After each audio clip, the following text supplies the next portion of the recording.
What's up, my comic comrades? Today I thought it'd be fun to talk about one of the best Spider-Man villains ever, Norman Osborn, but more specifically, the time he merged with the Carnage symbiote and became the Red Goblin. Essentially, two Spider-Man villains in one. But real quick, I've mentioned it a few times already, if you love collecting comic books as much as I do, or just want an awesome database to find what are the first appearances or key issues of your favorite characters, check out the Key Collectors Comics app available for iOS and Android. And if you click their welcome tab and use the promo code Arris, you'll get the first week for free. And then after that, it's only $1.99 a month. Again, being a comic book fan, I think it's something that's extremely useful and I wanted to share. With that said, let's get into today's episode. First, we need to get a little bit of backstory, as that's the only way any of this is going to make any damn sense. Basically, it all started in the Superior Spider-Man issue 31. In the issue, we see that Otto Octavius had developed a cure for the Goblin serum during his time as Spider-Man. So when Spider-Man, who is once again Peter Parker, is battling the Green Goblin in midair, he releases mini spider bots to crawl all over Osborn and start biting him. To which Spider-Man says, "Hope you enjoy all those little guys, Osborn. Everyone's loaded with a Goblin cure, courtesy of the late Otto Octavius." We then see a few pages later, Osborn escaped via a secret subway line hidden underground, where he says, "The strength and healing powers of the Goblin serum are gone from my system. But for the first time in ages, so too is the madness." But Osborn doesn't want to be cured. So over the course of time, we see him make attempts to still take down Spider-Man and give himself the Goblin serum again, like in Amazing Spider-Man issue 32. The problem is the microscopic nanites Spider-Man put into Norman's system were designed to block any trace of his Goblin serums. So after numerous attempts of trying to become Green Goblin once again, we see him take a new approach in Amazing Spider-Man issue 794, in the story titled Threat Level Red, Part 1. In the beginning of that issue, we see mercenaries hired by Osborn break into a top secret security base at the bottom of the Atlantic Ocean. How do we know they were hired by Osborn? Well, they say, like Boss always says, go out with a bang, as they start chucking his patented pumpkin bombs. They start making their way through the lockbox, as it's called, and by the end of the issue, we see they were successful in getting what they were after. Two of his hirees walk into Norman Osborn's office saying the target was acquired, intact and undamaged. They then put a briefcase on his desk, and he opens it to reveal they stole some sort of specimen for him. She hands it to him, and he says, "Quiet, there'll be a bonus in your account. Now, if you'll kindly leave us alone, my new friend and I require some time to bond."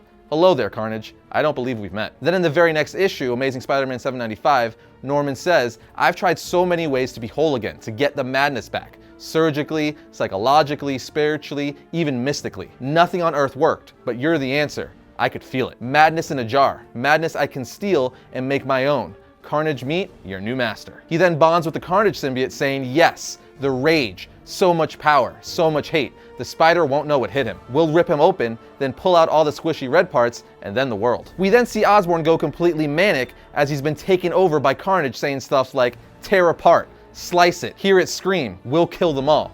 Pretty disturbing stuff, but it's to be expected from Carnage. Then in the next issue, Amazing Spider-Man 796, we see the Carnage symbiote taking more and more control of Osborn, to the point where he kills two of his guards, and the Carnage symbiote is loving it, which again, being bonded to Cletus Cassidy for all those years, no shocker there. Carnage is loving it so much, he's like, "Give me more, please." He literally hungers for death and gore. It's pretty disgusting. And Osborn says, "One condition, I'm in the driver's seat. Show me you understand." And the symbiote camouflages itself and even fixes the disfigured side of his face from post-surgery, which happened in earlier issues. But Norman's like, "Why don't we go deeper? The spider infected me, filled me with nanites. Tiny robots forever stopping me from becoming the Goblin again. What can you do about that?" And as he finishes asking that question, the Carnage symbiote has him spit up millions of nanites that were living inside of him, stopping him from becoming the Green Goblin. Osborn, being extremely pleased by this, starts laughing, saying, "It's all too easy now. You freed me of them. I could become the Goblin again. Now we could become a Goblin symbiote hybrid. I wonder what kind of glorious monster that would be. And would we be crazy enough to try it?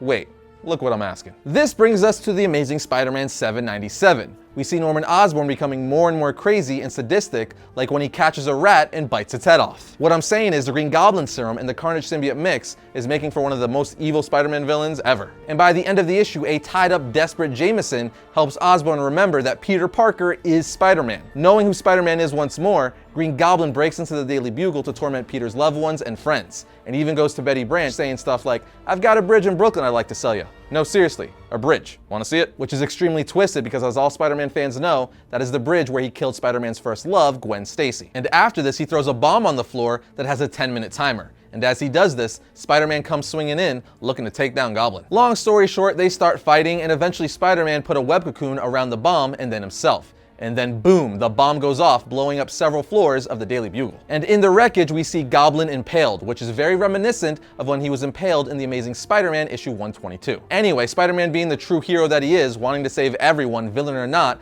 is like, oh my god, I'm sorry. I wish I could have saved you. I really do. And Goblin laughs, saying, you really do, don't you, Parker? Well, wish granted, as the Carnage symbiote works together with the Goblin serum to create something new, and we get our first look at the Red Goblin. And that, my friends, is how Norman Osborn got the Carnage symbiote to ultimately become the Red Goblin. I personally think this is a really cool character, taking the Green Goblin and Carnage, two of the most iconic Spider-Man villains, and merging them into one. It's a really fun idea. As for Red Goblin's powers and abilities, they're pretty much Carnage and Green Goblin's power sets combined. So you have super strength, durability, regeneration, superhuman reflexes, shape-shifting, spider sense immunity, and so on and so forth. The one difference, though, is that the Red Goblin has an immunity to sonic attacks and an immunity to fire, unlike other symbiotes. But there you have it, friends, the origin of the Red Goblin. If you're looking for some good storylines, check out the Amazing Spider-Man's issue 794 through the Amazing Spider-Man 799. And that's going to do it for today's episode of Variant, but if you enjoyed this video, be sure to check out this one right here. And if you like our channel, be sure to subscribe and like. I'll see you guys next time when I talk about all things comics.